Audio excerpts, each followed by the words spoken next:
थाना गैर कानूनी घोषित किया गया है, कई बार बता चुके हैं। आपके खिलाफ कठोर से कठोर कार्रवाई अमल में लाई जाएगी। आप सभी लोग अपने घर चले जाएं। नेताओं के चक्कर में अपना भविष्य बर्बाद मत करिए। मैं बता रहा हूं आप सबको, आप सभी लोगों की वीडियोग्राफी कराई जा रही है।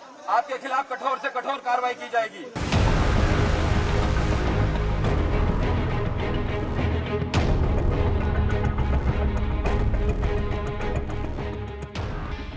उत्तर प्रदेश के संभल जिले में जामा मस्जिद के सर्वे के दौरान जमकर बवाल हुआ। पथराव हुआ। हिंसा को रोकने के लिए पुलिस ने आंसू गैस की गोली दागी। आगजनी हुई और यहां तक कि फायरिंग भी हुई। इस घटना में 3 लोगों की मौत भी हो गई। वहीं पुलिसकर्मियों सहित कई लोग घायल भी बताए जा रहे हैं। अब बवाल के बीच संभल एसपी कृष्ण कुमार का एक वीडियो भी वायरल हो रहा है। इसमें एसपी पत्थरबाजी कर रहे लोगों को समझाते दिख रहे हैं। यहाँ तक कि एसपी खुद पत्थरबाजी कर रहे एक शख्स को हिरासत में लेते भी दिखते हैं। एसपी साहब ने कह दिया है, ये देखिए, एसपी साहब ने कह दिया है कि धर्म के ठेकेदारों में मत आइए, समाज के उन ठेकेदारों में जो उकसा रहे हैं। भीड़ में से कुछ लोग आ रहे हैं, वो कह रहे हैं कि पुलिस पीछे चले जाए। हम बात कर रहे हैं, ये कौन लोग हैं जो पुलिस से ही पीछे जाने को कह रहे हैं? वो कौन लोग हैं जो पुलिस को ही समझा रहे हैं कि पुलिस अपना काम न करे? ये बॉस, ये देखिए एसपी के तेवर आपको नजर आ रहे होंगे। यूपी पुलिस संभल जिले के एसपी कृष्ण बिश्नोई जो है, उनके तेवर आपके सामने है कि हम किसी के बाप के नौकर नहीं है, हम सरकार के नौकर हैं, हम देश के नौकर हैं, हम देश में कानून व्यवस्था बनाए रखने के लिए काम कर रहे हैं। ये देखिए, आइए एक बार, आइए अंकित, आइए देखिए, ये देखिए एसपी साहब ने साफ कर दिया है किसी के बाप के नौकर नहीं है। और ये जो ठेकेदार बन रहे हैं धर्म के, वो संभाल लें कि उनके करियर एक्सक्लूसिव। देखिए ये पत्थरबाज, ये उपद्रवी क्यों आए थे तुम भाई? सुबह 8 बजे ये एसपी साहब खुद इसको जो है यहाँ से ले जाते हुए यहाँ पर डिटेन किया गया, थाने ले जाया जा रहा है। ये देखिए, ये पत्थर चला रहा था, ये पत्थर चला रहा था, पकड़ के ले गए। तुमने गाड़ियाँ चलाई वाले हो, तुम क्यों आए थे यहाँ? तो पुलिस ने एक पत्थरबाज को यहाँ पर पकड़ा। ये देखिए, किसके कहने पे आए थे? कहाँ आए थे तुम यहाँ? किसके पास आए थे? किसके पास आए थे तुम? क्या नाम तुम्हारे चाचा का बताओ? कौन है यहाँ? कहाँ रहते हो? तुम्हारा घर कहाँ है? इस मोहल्ले का नहीं है, ये खबूसराय का, पता नहीं क्या करने आया था। एसपी खुद खड़े यहाँ पर कह रहे हैं। संभल मस्जिद सर्वे के दौरान रविवार सुबह बवाल को लेकर की जा रही कार्रवाई के बारे में भी एसपी कृष्ण कुमार ने बताया। घटना को लेकर उन्होंने हमारे संवाददाता से खास बातचीत की। संभल में आज जो कुछ सड़क पर हुआ उसको लेकर जाहिर तौर पर बहुत सारे सवाल हैं, लेकिन पुलिस ने पूरी कोशिश की कि आज लोगों को इस मामले में कंटेन करके रखा जाए। लेकिन दुर्भाग्यपूर्ण तरीके से 3 लोगों की मौत हुई है जिन्हें गोली लगी है, लेकिन पुलिस के कई जवान चोटिल हैं। और जब सर्वे चल रहा था उस दौरान जब भीड़ बहुत ज्यादा बढ़ी तो खुद एसपी जो है उस वक्त मौजूद थे कृष्ण बिश्नोई, और उन्होंने कहा कि हम किसी भी कीमत पर इस सर्वे को पूरा कराएंगे। और लगातार वो फील्ड पर मौजूद रहे। एसपी साहब, उस वक्त आप दोनों लोग थे मौजूद, और जिस तरह के हालात बने थे, आपने लोगों से कहा अनाउंसमेंट के वक्त कि ठेकेदारों के चक्कर में मत पड़िए। दरअसल ये ठेकेदार कौन थे जिनके कहने पर ये छोटे छोटे बच्चे, ये महिलाएं सड़कों पर पत्थर मार रहे थे? आप स्वयं वहाँ थे और आप स्वयं वहाँ से लाइव फुटेज भी दे रहे थे टाइम्स नाउ को। बड़ा ही अनफॉर्चुनेट इंसिडेंट है, क्योंकि पीसफुली काफ़ी समय से पीछे जो जुम्मे की नमाज है वो भी पीसफुली गुजरी थी। पहला सर्वे भी पीसफुली हुआ। आज भी दोनों पक्षों की रजामंदी के बाद ही सर्वे है वो शुरू किया गया था। तो इस तरह की कोई ऐसी बात नहीं थी जिससे कि लोगों को कानून को अपने हाथ में लेने की आवश्यकता पड़े। लेकिन एकाएक आपने देखा होगा लोगों की भीड़ है वो जमी, और उसके बाद में उन्होंने पुलिस पे पथराव किया। पुलिस ने अपना जितना bare minimum non lethal force है उसको यूज़ करते हुए उनको खदेड़ने का प्रयास किया। और आपस में 3 फ्लैंक से जब ये लोग लड़े हैं उसमें क्रॉस फायरिंग भी हुई है।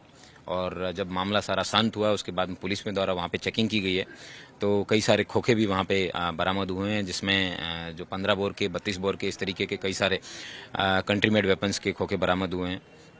तो उन सबको पुलिस द्वारा बरामद किया गया है और विधिक कार्रवाई वो सुनिश्चित की जा रही है। वर्तमान में शांति व्यवस्था कायम है और करीबन 21 लोगों को हिरासत में लिया गया है, जिसमें से 2 महिलाएं भी है।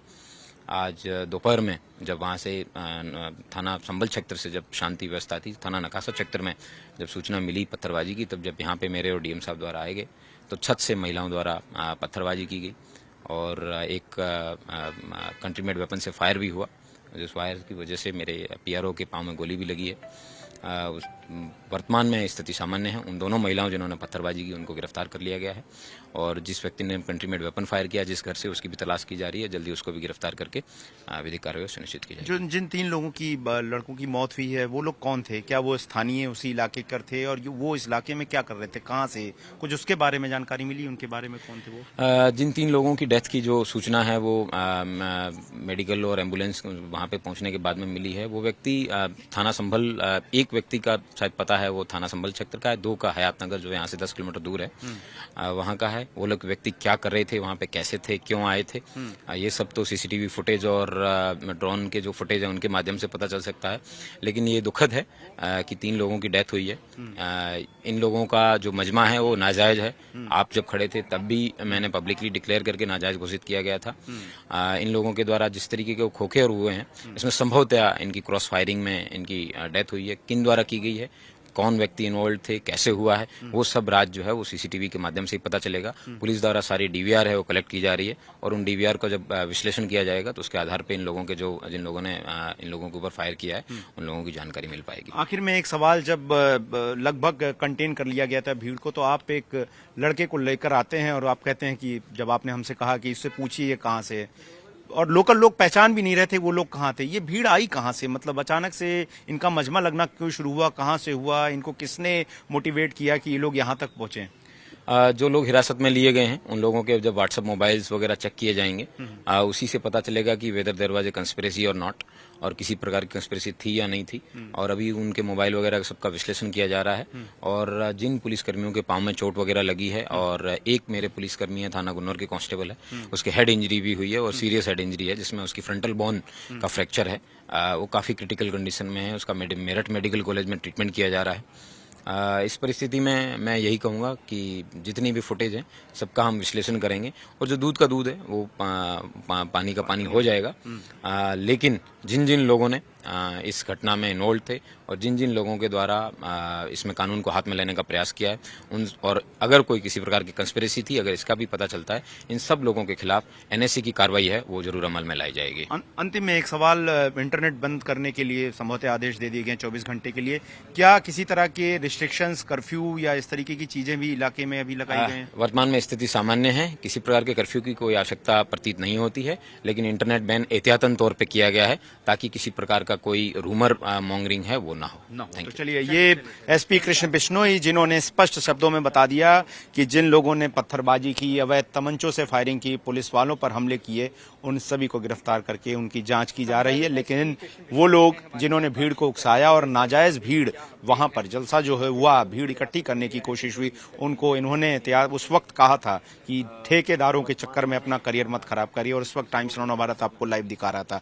उन सब के खिलाफ जो एफआईआर उनको खोजा जा रहा है और एक एक को पकड़कर उनके खिलाफ एनएसए लगाया जाएगा। लेकिन फिलहाल संभल जिले में स्थिति पूरी तरह से नियंत्रण में है, सामान्य है और आम जनजीवन जो है वो पूरी तरह से चल रहा है। हालांकि स्थानीय लोगों ने अपनी दुकानों को एहतियातन बंद करके रखा है।